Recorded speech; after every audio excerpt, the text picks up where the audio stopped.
பராமரிப்பு பணிகளுக்காக சென்னை கடற்கரை தாம்பரம் செங்கல்பட்டு இடையே ரத்து செய்யப்படுவதாக அறிவிக்கப்பட்ட புறநகர் ரயில்கள் இன்று முதல் ஆகஸ்ட் 2ஆம் தேதி வரை வழக்கமான கால அட்டவணைப்படி இயங்கும் என தெற்கு ரயில்வே அறிவித்துள்ளது.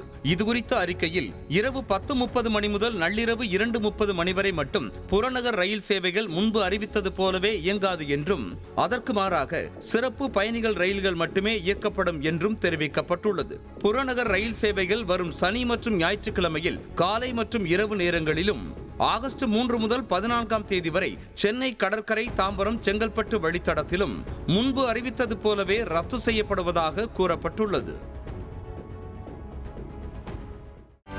செய்திகளை உடனுக்குடனும் துல்லியமாகவும் தெரிந்து கொள்ள சப்ஸ்கிரைப் பண்ணுங்க.